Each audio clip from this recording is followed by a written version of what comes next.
menghimbau. Dia hanya bisa menghimbau padahal dia menteri yang bertanggung jawab. Dia tidak punya kuasa. Ada yang punya kuasa luar biasa namanya Luhut Panjaitan. Waduh, dialah yang mengorkestrasi ini. Indonesia itu adalah negara yang punya cadangan nikel terbesar sedunia. Ini kekuatan kita, ini bargaining kita. Jangan malah membahas LFP.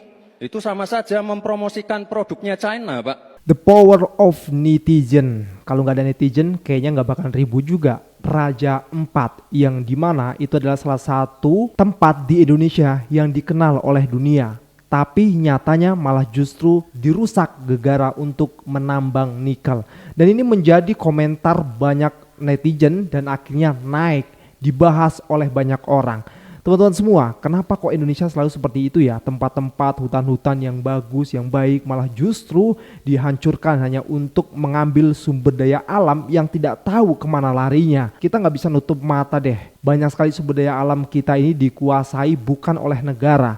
Yang dimana seharusnya sumber daya alam ini dikelola oleh negara dan untuk masyarakatnya. Coba kita bayangkan. Kita negara yang kaya raya dengan sumber daya alam, tapi justru malah rakyatnya banyak yang kesulitan.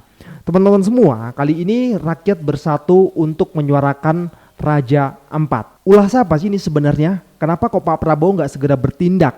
Atau jangan-jangan ada orang di sekelilingnya juga? Nah, kata Pak Saididu, ya seperti itu. Kalau kita bicara soal nikel, kita ingat betul ya dengan Wapres Gibran Rakabuming Raka yang terus-menerus untuk mengatakan hilirisasi nikel ketika di debat Capres kemarin. Dan ini menjadi sorotan kembali rakyat Indonesia, menjadi sorotan netizen. Dan kira-kira yang memilih nyesel nggak ya? Netizen pun penasaran, lalu siapa sih yang memberikan izin IUP tambang nikel di Raja Ampat? Dan ternyata, wow, kita tahu semua itu ada di pemerintahan sebelum Pak Prabowo Subianto. Lalu bagaimana dengan Bahlil yang mengatakan ada pihak asing yang ingin gagalkan hilirisasi? Coba bayangkan, cari investor ke asing. Apa-apa ke asing, giliran ada masalah kok tendensiusnya ke asing lagi. Kocak nih. Mudah-mudahan ya ini semua untuk membuka mata Pak Prabowo dan segera untuk menyelesaikan, membersihkan dan mengeksekusi siapa yang tidak mencintai bangsanya. Oke teman-teman semua, netizen berbicara.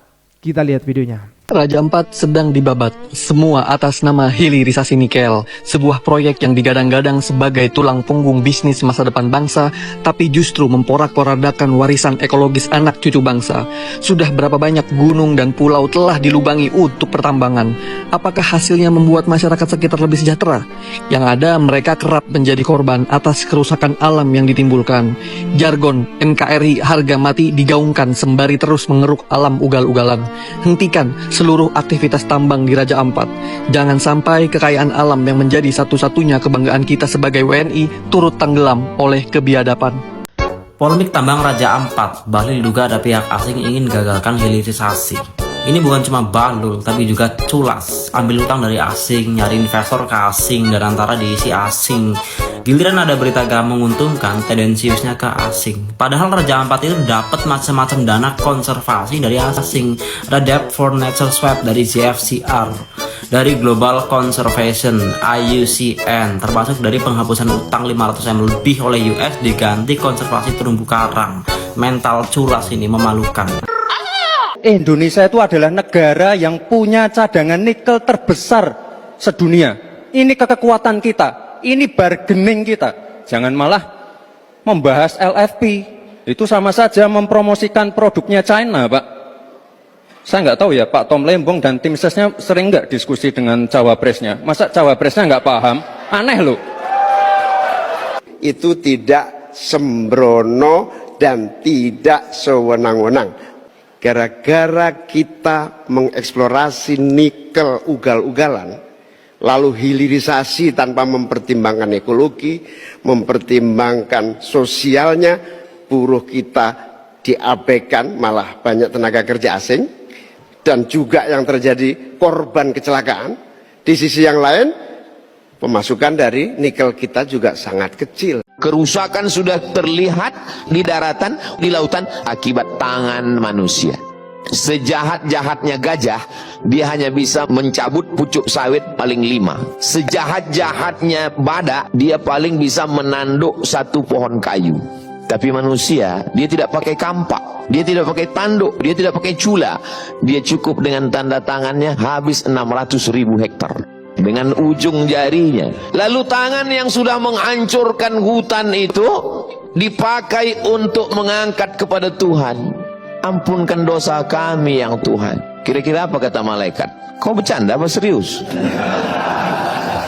Ini sebenarnya kalau Pak Prabowo serius soal Raja Empat ini ya yang nggak usah jauh-jauh dong ya. Kali lagi seperti yang kita ceritakan, sikat aja orang sekitarnya kan gitu ya. Iya, sebenarnya menurut saya ini kesempatan Pak Prabowo kan begini, membentuk tim audit untuk tambang.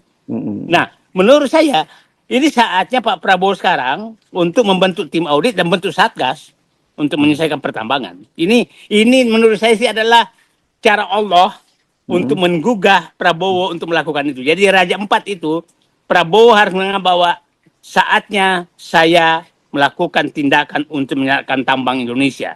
Dan jangan dibalik oleh Bahlil bahwa seakan-akan ada internasional yang tidak suka gitu. Bukan internasional nggak suka, karena kalian nggak pernah mendengar omongan kita gitu loh. Tuh lo lihat tuh pagar laut aja tuh diberhentiin, apalagi yang di sono. Tambang nikel, ora berakatan diberhentiin.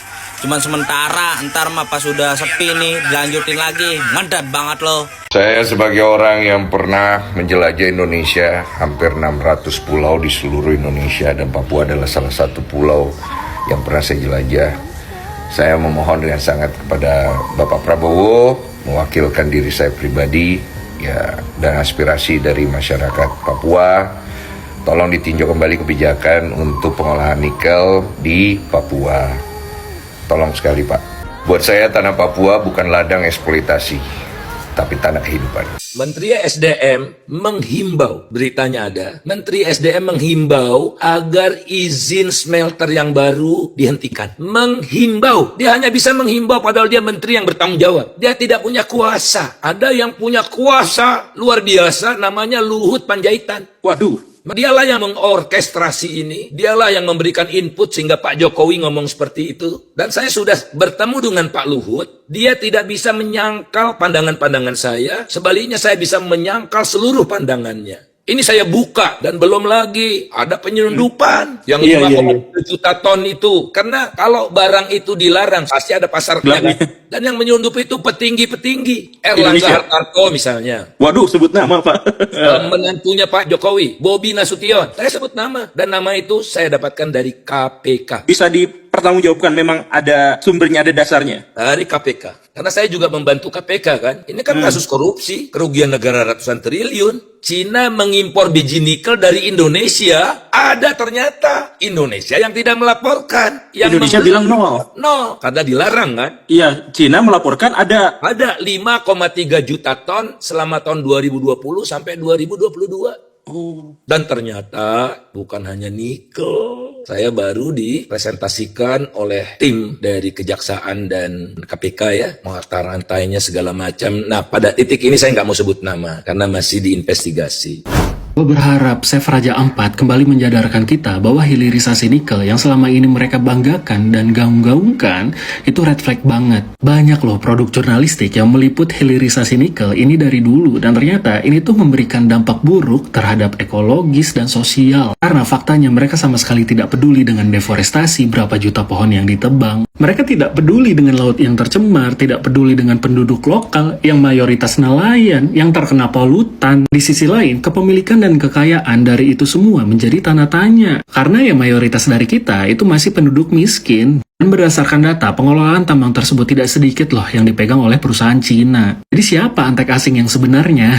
Tahukah kamu sampai 2022 ada 23 smelter nikel di Indonesia yang sudah beroperasi? Dari 23 smelter itu, 21 diantaranya dimiliki oleh Cina. Lagian ya, gaslighting antek asing ini tuh udah template banget dari dulu. Semua pemimpin yang gak kompeten kayaknya kompakan dah pakai cara ini. Contoh deh Presiden Korsel yang kemarin dimakzulkan melakukan darurat militer dengan dalih antek asing. Padahal mah emang banyak skandal dan jelek aja. Tapi intinya adalah ini tuh cara yang udah usang untuk menutupi dosa-dosa mereka. Lucu juga teriak antek asing tapi zolim ke rakyat sendiri. Berarti kita ini masyarakat Indonesia ini hanya merdeka penjajahan bangsa luar. Tapi di balik itu dijajah oleh pemerintahnya sendiri. Contohnya itu sudah ditolak, masih mau ini. Nah nyata-nyata kita di sini sudah lumpuh. Jadi kalau jadi itu sudah seruk. Update Save Raja Ampat. Lo harus sadar, selama Prabowo masih ngomong hidup Jokowi, selama itu juga Raja Ampat gak bisa diselamatkan. Kenapa? Izin Raja Ampat aja kerusakannya terbit di era Jokowi. Mana berani Prabowo menganulir kebijakannya Jokowi buat. Jadi kalau sekarang Bahlil bilang pembangunan yang akan dihentikan sementara, jangan percaya. Itu bullshit, total bullshit. Pagar laut juga dulu dibilangnya dihentikan. Tapi tahu-tahu dilanjutin dari kayu jadi beton sekarang. Di zaman siapakah pagar laut izinnya keluar? Di eranya Jokowi. Dan dilanjut di eranya Prabowo. Prabowonya nggak berani membatalkan sepenuhnya. Apalagi pembangunan di Raja Ampat itu melibatkan saham PT Antam di sana. Yang juga bagian dari Danantara. Jadi nggak mungkin dilepasin begitu aja. Kawal terus. Makanya selama ini koalisi warga sipil itu aktif mengawal isu soal adili Jokowi. Dan kita semua marah ketika Prabowo ngomong hidup Jokowi. Karena apa yang terjadi? Jadinya kebijakan-kebijakan yang buruk ya dilanjutin atas nama apa? Keberlanjutan. Undang-undang Cipta Kerja yang melahirkan banyak sekali jutaan pengangguran dilanjutin. Undang-undang KPK yang membuat KPK jadi lumpuh, nggak independen. Zaman Jokowi di era Prabowo dilanjutin. Perwira aktif masuk sipil di era Jokowi banyak, di era Prabowo makin banyak. Menteri-menteri bermasalahnya aja kayak Budi Ari yang terlibat dalam skandal judi online, tetap dilanjutin. Bahlil tetap dilanjutin, begitupun menteri-menteri lainnya. Pokoknya kita jangan cepat puas, kawal terus Save Raja Ampat, kawal terus Save Bumi Indonesia. Di era Jokowi, 12 juta hektar lebih deforestasi terjadi, dan itu mengerikan. Dan sekarang kita tinggal berharap Presiden itu betul-betul peduli sama rakyatnya, atau jangan-jangan pedulinya sama Jokowi dan juga oligarki. Kita lihat. Makan tuh keberlanjutan, makan tuh hidup Jokowi. Kalau gak gara-gara orang ini teriak Papua bukan tanah kosong, kita gak akan tahu bahwa Raja Ampat sedang dikerot untuk pertambangan nikel yang ngerusak Raja Ampat. Dan yang jadi pertanyaan, siapa yang ngizinin? Kalau tambang itu gak ada surat izin, bisa langsung diciduk. Tapi ini surat izinnya keluar ke sekelas bupatinya, sekelas gubernurnya, dan menteri-menteri terkait di bagian itu kok bisa di ACC gitu loh. Sekarang gue tanya deh sama kalian semua, ini analogi ya. Apa sih yang bisa dibanggain di Indonesia ketika lu lagi ketemu turis di luar negeri? Makanan sama alamnya. Sisanya apa yang mau dibanggain? Pemerintahannya, fasilitasnya, jalannya. Enggak sadar tak kemarin sekelas IKN yang udah dibilang itu paru-paru dunia Kalimantan dijadiin pusat pemerintahan. Yang sekarang gua nggak tahu kabarnya IKN gimana.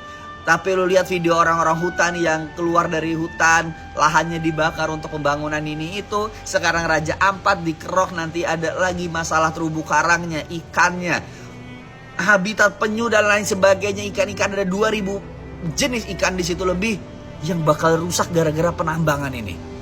Jujur kalau lo yang nggak tahu gue tuh suka banget Indonesia Timur. Gue backpackeran ke sana, NTT, Maumere, Flores dan lain sebagainya. Dan gue baru sadar memang bener bahwa Indonesia Barat dan juga pemerintah itu jahat sama Indonesia Timur. Lo perhatiin, apa hasil alam yang diambil dari Timur hanya akan dibawa ke Barat dan untuk pembangunan di Barat sendiri.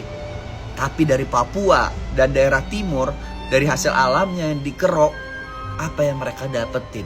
Dan sekarang kalau kita nggak ngeramein, kita nggak gerakin sampai kedenger, sampai jelas dan ke atas, yang paling atas, kita nggak akan bisa ngebantuin bahwa Raja Ampat jangan sampai rusak. Tugas gue udah ngonten, udah ngebuatin, ngeviralin. Tugas kalian nge-share video ini, kita ramein, biar ini video sampai ke top-top, ketemu sama orang-orang bener yang bisa nutup tambang nikel yang ada di Raja Ampat. Save Raja Ampat, save Indonesia Timur. Jujur gue cinta Indonesia Timur.